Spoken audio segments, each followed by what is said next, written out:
O Brasil anunciou que está na fase final para a adesão ao processo internacional que acusa Israel de genocídio na faixa de Gaza. Os detalhes com Pedro Trito. O Brasil anunciou que está em processo de entrada formal na ação contra Israel na Corte Internacional de Justiça das Nações Unidas. A ação movida pela África do Sul pede à Corte que declare que Israel violou, no conflito contra o Hamas, obrigações previstas na Convenção para a Prevenção e Repressão do Crime de Genocídio. O país refuta as alegações dos sul-africanos. O conflito eclodiu em 7 de outubro de 2023. De acordo com o Ministério de Relações Exteriores, o governo brasileiro expressa indignação diante dos recorrentes episódios de violência contra a população civil no estado da Palestina, não se restringindo à faixa de Gaza e estendendo-se à Cisjordânia. O Itamaraty afirmou ainda que Israel também comete contínuas violações do direito internacional, como a anexação de territórios pela força e a expansão de assentamentos ilegais. A embaixada israelense no Brasil divulgou uma nota em que diz lamentar que a declaração do Brasil utilize palavras duras que não retratam plenamente a realidade do que está ocorrendo atualmente em Gaza. Segundo a representação, 85 milhões de porções de comida foram entregues na faixa de Gaza nos últimos 2 meses. A Confederação Israelita do Brasil declarou por via de nota que o país, mais uma vez, demonstra como a política externa abandonou sua tradição de equilíbrio e moderação sob o comando do presidente Lula e de seu assessor Celso Amorim. O governo distorce fatos e adota falsas narrativas criadas com o objetivo de demonizar Israel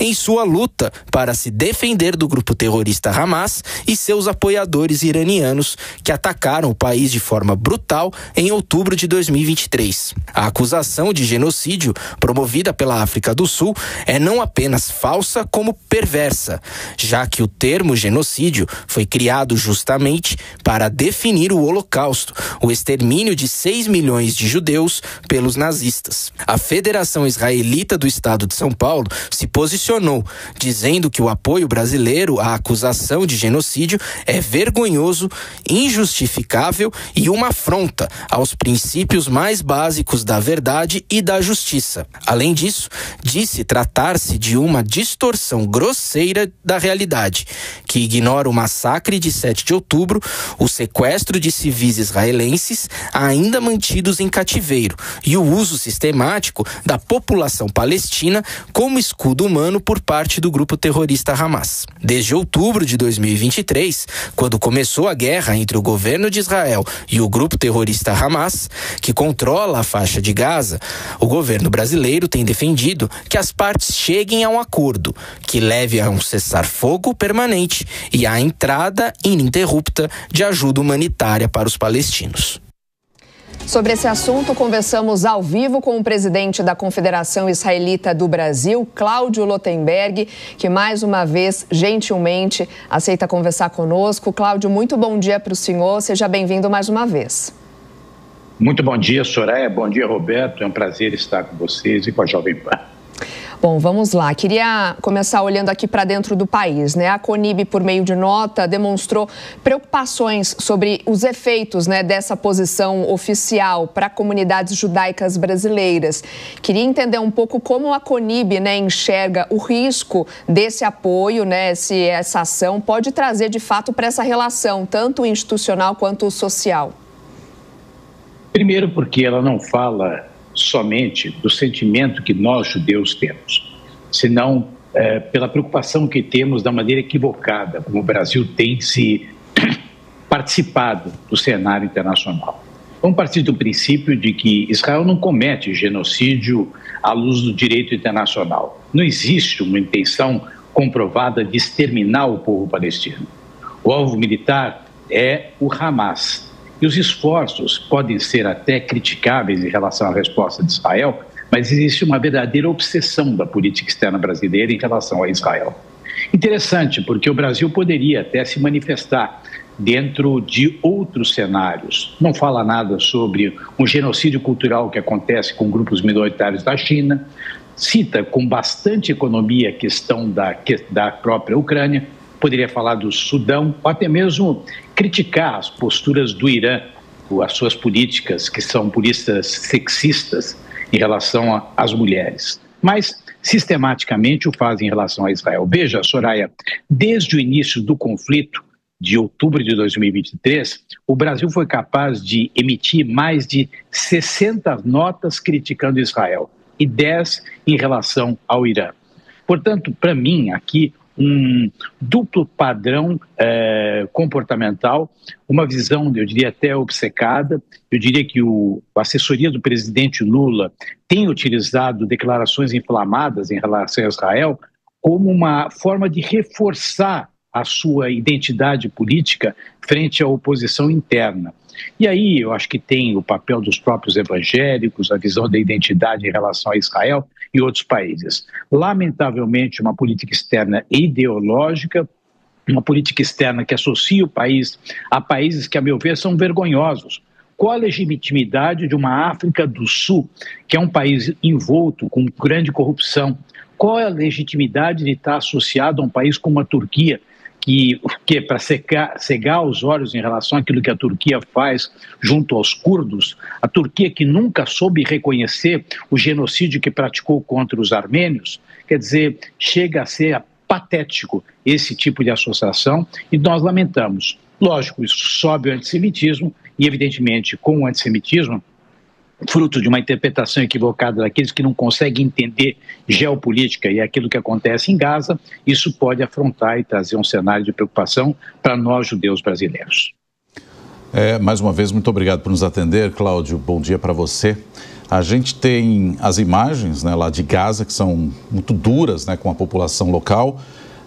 Temos agências internacionais, Oxfam, entre outras, dizendo que a fome assola a população de Gaza, ou o que resta dela. E, por outro lado, a ministra da Inovação e Tecnologia, a Ghila Gamliel, publicou nessa semana uma foto do que seria a Gaza ideal, ou a Gaza do futuro, como se fosse uma nova Dubai. Como é que o senhor classifica o que está ocorrendo em Gaza? Primeiro, com muita tristeza. Eu lamento muito a opção política dos palestinos em apoiar o Hamas, que, aliás, depois de 2006, nunca mais promoveu qualquer tipo de eleição naquela região. Se apropriou de todos os recursos, ao invés de utilizar os recursos econômico-financeiros que foram ali encaminhados e a força e o apoio das agências internacionais para a construção de uma Gaza diferenciada, se apropriou desses recursos para construir aquilo que nós todos assistimos. Túneis, instalações que lançam bombas, aparelhamento, tudo isso dentro de espaços civis. Quer dizer, é lamentável ver uma organização terrorista instalada dentro de escolas, instalada dentro de hospitais. Ou ajuda humanitária, ainda bem que Israel tenta realizar isso, porque o Egito, que também faz fronteira com Gaza, não faz, e ninguém cita isso em momento algum. É lamentável. Quando a ajuda humanitária chega, os alimentos, aquilo que vai ser entregue, tudo isso é saqueado pelo Hamas. Com que finalidade? Para poder justamente depois vender aos palestinos, levantar dinheiros e, de novo, investir em elementos que possam ajudar e agilizar suas práticas terroristas. O desejo é o estabelecimento de 2 países. Um país para os palestinos, livre do Hamas, que, aliás, não quer país nenhum para os palestinos. O que o Hamas quer do patrocínio causado pelo Irã é a destruição do Estado de Israel. Portanto, é lamentável tudo aquilo que nós vimos. Oxalá consiga-se, de fato, ali se chegar a um ponto de equilíbrio, paz, mas uma paz com uma Palestina que respeite o direito da existência de Israel, com fronteiras seguras e sem qualquer tipo de ameaça à sua população. Roberto, eu frequento Israel desde 1979. Os ataques terroristas não são de agora, são daquela época.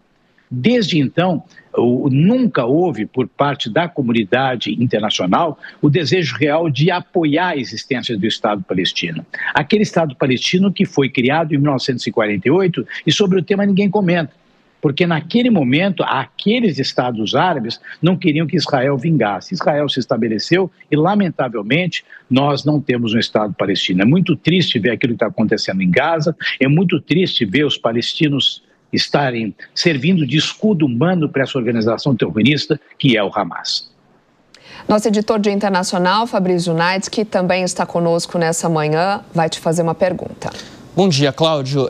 Parece inegável que há um distanciamento cada vez maior entre o governo brasileiro e também o governo de Israel, relações que são relativamente antigas, praticamente desde a criação do Estado de Israel lá na década de 40. Eu queria saber, na sua avaliação, o que os dois países estão perdendo nesse momento com esse distanciamento? Olha, é inegável que o presidente Lula ele inflama os discursos sistematicamente. Quer dizer, ele já em outubro de 2023, o conflito recém começava, e ele já se atropelava nos números, usava informações. Aliás, as fontes de informação era bom que a gente até resgatasse, né? Primeiro condena, depois vai verificar. Nós acabamos de ver que um dos informantes, que se apresentava como um porta-voz do Ministério da Saúde, era um funcionário do Hamas.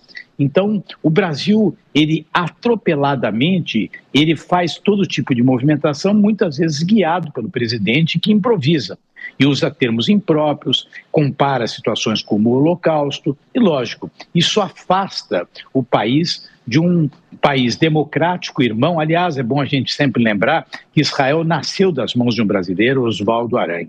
Sempre houve uma cooperação muito grande, trocas bastante expressivas em termos de tecnologia, cooperação. É bom a gente lembrar, quando houve em Brumadinho, não houve nenhum outro país que viesse ao Brasil para ajudar numa catástrofe que o Brasil estava naquele momento apresentando. Nós lamentamos muito, porque eu, como brasileiro, quero ver o Brasil ligado a países democráticos. Eu quero ver o Brasil participando de um cenário internacional onde críticas podem existir. Talvez existam críticas em relação a Israel, seu governo, mas essa obsessão, essa visão totalmente distorcida, essa confusão está afastando dois países que, a meu ver, poderiam estar colaborando ainda mais. A ligação entre o Brasil e Israel, ela transcende a condição de um governo. A relação entre Brasil e Israel, ela não é objeto de adoração ideológica. Ela tem que ter vida própria dentro de um pragmatismo onde esses países possam colaborar. E o que está acontecendo, nós estamos vendo hoje que o Brasil não tem um embaixador em Israel, nós estamos vendo que está encerrando o mandato do atual embaixador de Israel no Brasil, uma falta de entendimento para ocorrer um agremã, uma aceitação de um novo embaixador de Israel aqui no Brasil. Nós só podemos lamentar isso porque perdem dois grandes países, fruto de um alimento ideológico, que é o que tem nutrido a política externa brasileira. Conversamos com o presidente da Confederação Israelita do Brasil, Cláudio Lotenberg, a quem eu agradeço mais uma vez a participação. Bom dia para o senhor. Soraya e Roberto, é um grande prazer estar com a Jovem Pan. Um bom dia a vocês e a todos aqueles que nos assistem. Obrigada.